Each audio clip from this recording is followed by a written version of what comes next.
Hola, ¿qué tal? Me da mucho gusto estar con ustedes. Me permito presentar.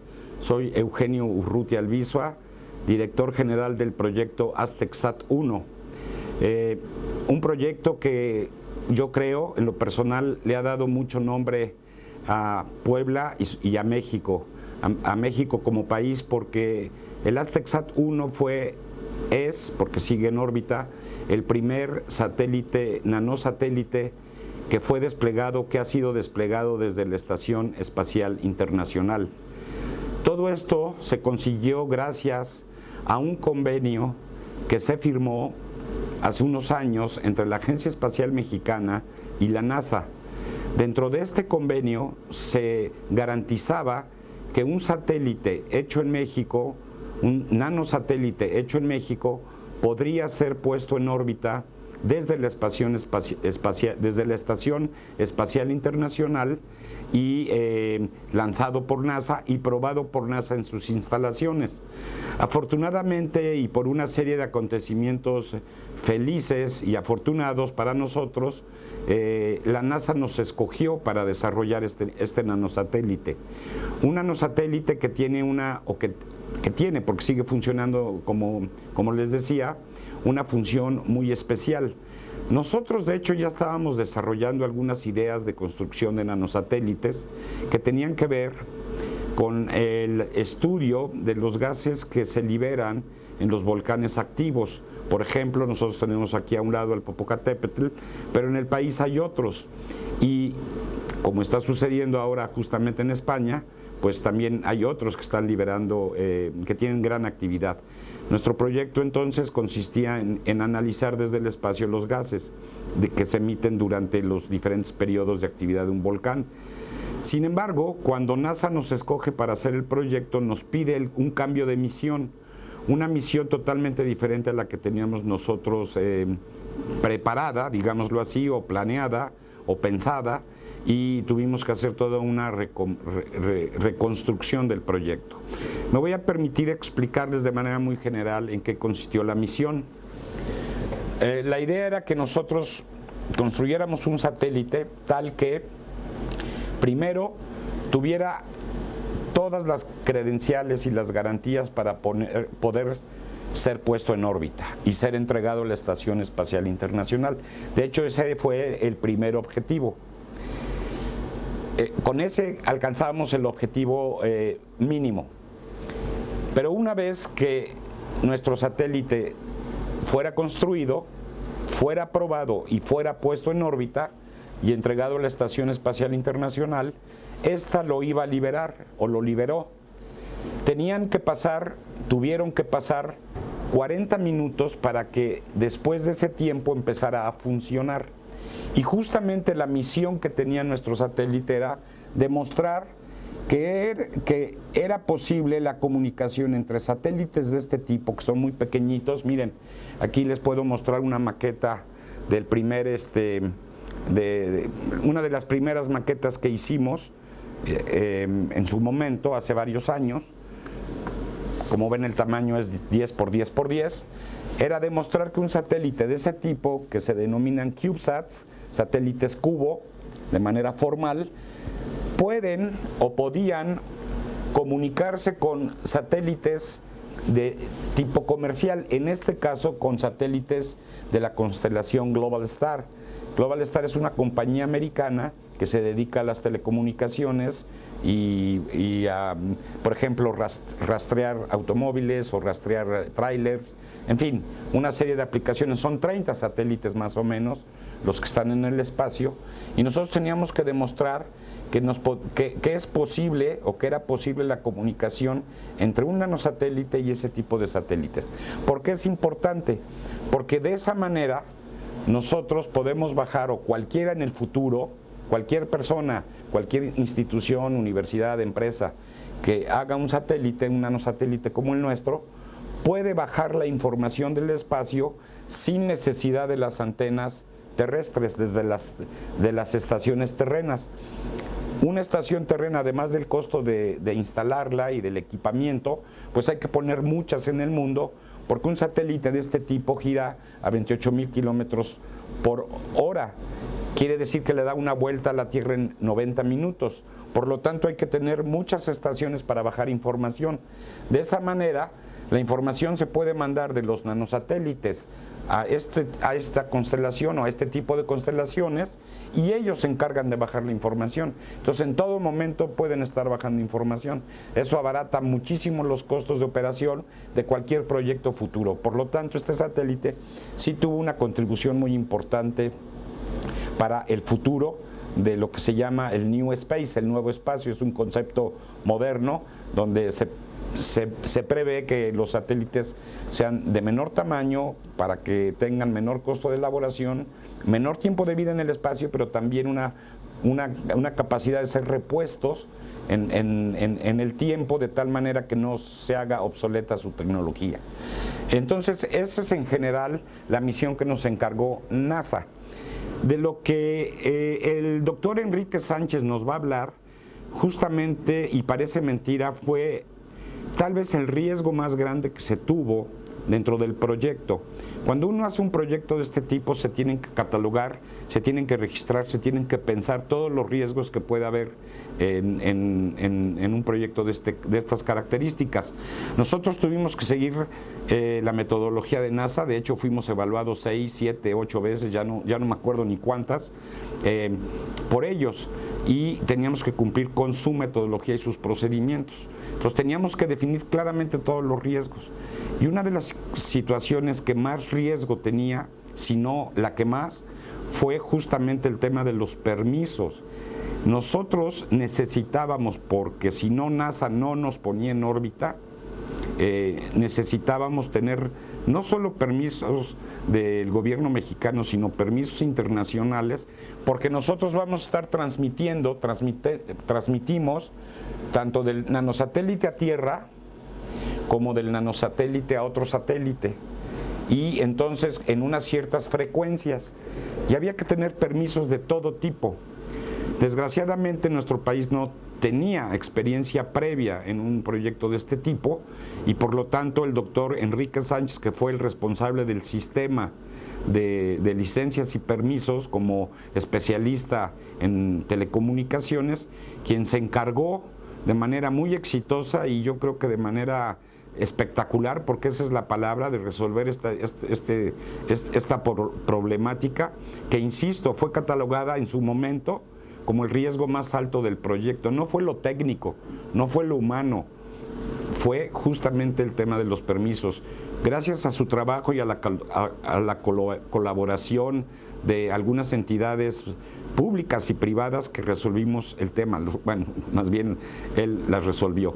Entonces, pues eso también es un hito muy importante, porque lo que él elaboró fue un manual para que no solamente la gente conozca lo que se hizo, sino aquellos proyectos futuros mexicanos que requieran este tipo de permisos sepan cómo hacerle, sepan qué hacer, a quién recurrir, y de esta manera se reduzcan significativamente los tiempos para la consecución de los permisos. Entonces, yo realmente me siento muy honrado de poder presentar a ustedes al doctor Enrique Sánchez, quien es el que fue el líder del sistema de licencias y permisos, además de otras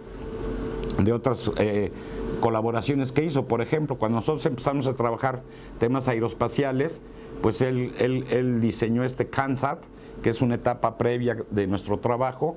Esto fue lanzado a través de globos meteorológicos, entonces también tuvo colaboración técnica, pero su colaboración más importante y trascendente fue en lo relativo a los permisos. De hecho, gracias a todo este trabajo que hizo, pudo obtener también su grado doctoral. Entonces, por varias razones estamos muy felices y orgullosos del trabajo que hizo Enrique en la UPAEP, y bueno, estamos contribuyendo no solo al desarrollo nacional del nuevo espacio, sino incluso al desarrollo del nuevo espacio mundial. Pues dejo a Enrique con ustedes, les agradezco su atención y muchas gracias. Hola, es un placer estar con ustedes.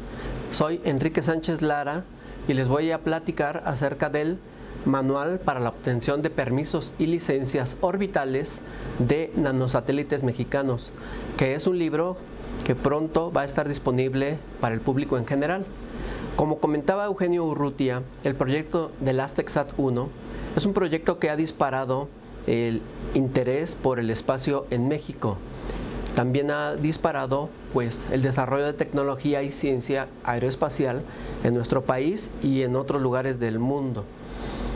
Yo me diría, si en el momento que comenzamos este proyecto hubiera existido un libro como este manual que les vamos a presentar, para mí hubiera sido de mucha utilidad y me hubiera ahorrado mucho tiempo y trámites que tuvimos que descubrir por nuestra propia cuenta, porque estos trámites en México no existían.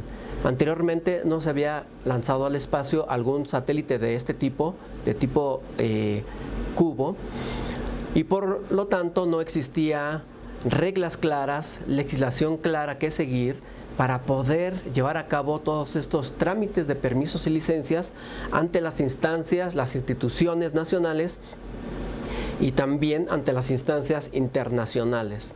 Entonces, este manual para la obtención de permisos y licencias orbitales de nanosatélites mexicanos, vamos a dar algunos pormenores del mismo, pues para que ustedes conozcan un poquito el contexto, la problemática y el contenido de este libro. En este libro van a poder encontrar ustedes una explicación paso a paso de los procesos para la obtención de permisos y licencias para este tipo de satélites. Este satélite, como pueden ver un poquito en la maqueta, ¿sí? Es un satélite realmente que en la vida real pues es pequeño, ¿no? Aquí lo podemos observar una maqueta, las antenas de telecomunicaciones, la parte electrónica, la computadora de a bordo, los paneles solares y todo este cúmulo de tecnología que tenemos aquí, ¿verdad? Pues tiene que ponerse en órbita en el espacio, no sin antes haber obtenido los permisos nacionales e internacionales ante las instancias apropiadas. ¿Sí?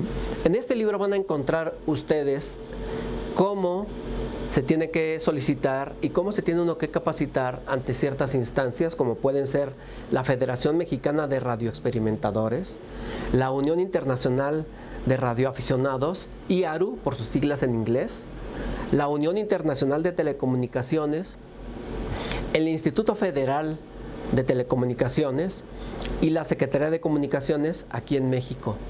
Como pueden ustedes observar por esta lista que acabo de enunciar, son varias dependencias e instituciones, algunas nacionales, algunas internacionales, y cada una de ellas va a exigir que uno cumpla ciertas leyes, ciertas normas y entregar una documentación bastante extensa para lograr algo interesante, que es que un objeto como este, un satélite, pueda orbitar alrededor de la Tierra y en esa órbita poder realizar comunicaciones.